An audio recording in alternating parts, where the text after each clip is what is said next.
flu is on the move. The virus has arrived in yet another province. They're concerned about any health problem that's on the mainland. It's not going to stay there.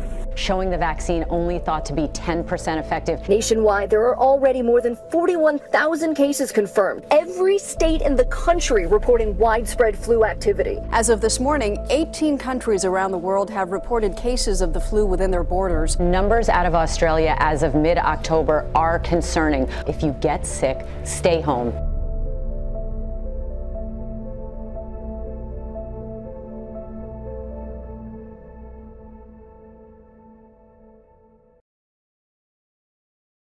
The History of Ancient Egypt by Professor Bob Brier.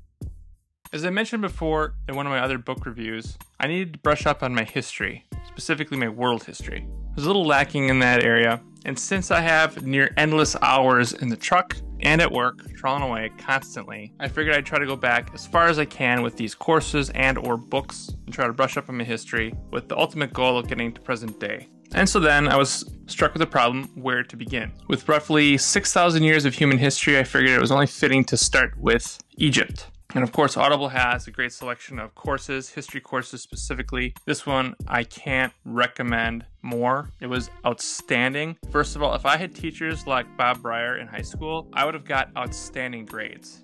He tells the story of ancient Egypt as if it's a great saga, and he does it with a Brooklyn accent. So just listening to it was a joy, just because he was a great narrator, but also the content in the course I think was well delivered. So, like I said, I think ancient Egypt was a good starting point, but you could argue that the oldest history book is the Bible, going back all the way to in the beginning. And for better or for worse, it helps to have a basic understanding of, at the very least, Exodus, the book of Exodus, when listening to this course. The reason being because in this course, he's going to reference certain things like the Jews leaving Egypt, also things like Joseph and the famine. Was there a record of it? When did these things take place as far as like the grand scheme of things, as far as ancient history in relation to the Egyptians? I think Hollywood has portrayed the Jews working on the pyramids, which of course is completely wrong. The pyramids were way, way, way older. As a matter of fact, Egypt was so old that they had kind of forgot how to build great structures like that, and they even had their own archaeologists kind of learning about their own history.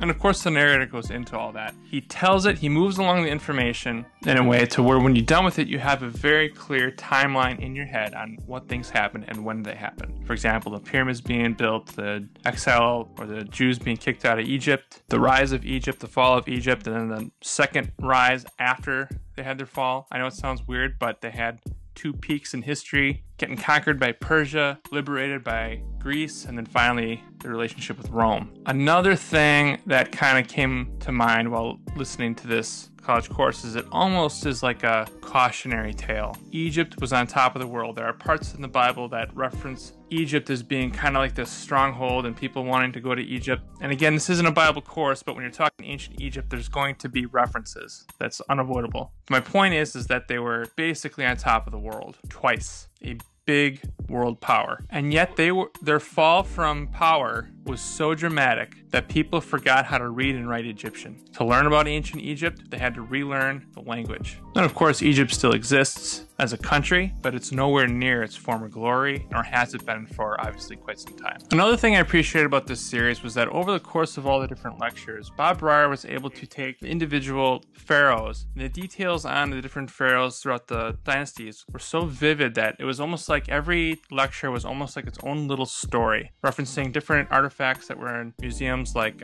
the Met, which I believe he is a curator at, or at the very least is involved with. So the next time I'm in New York, I would love to go to the Met, maybe refresh my memory and listen to this course again on the plane or whatever. But I think it's a great starting point if you're going to maybe follow all these history books that I'm going to start going through in terms of getting a historical context figured out on where Egypt fits into things in relation to other civilizations like the Persians, the Greeks, and the Romans.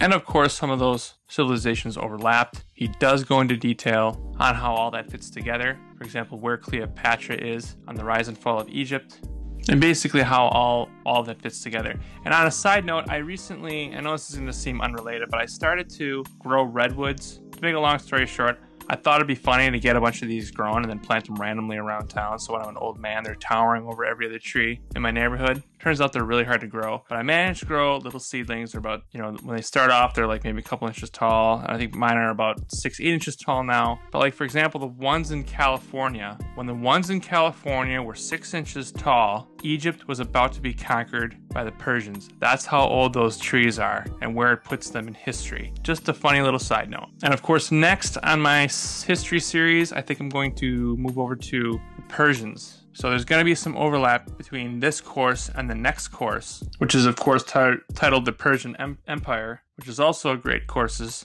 available on Audible, which I'll post a link for. And that one's narrated by John Lee. So there's going to be some overlap. And as good as this series was, Egypt was a very old and a very long empire. So while it was very detailed, it was only about 24, 25 hours, which sounds like a lot, but when you're talking hundreds of years of history, it's kind of a little condensed. So getting the Persian side also, I think will go along nicely with this series. Let me know what you guys think in the comments below, and I'll talk to you next time.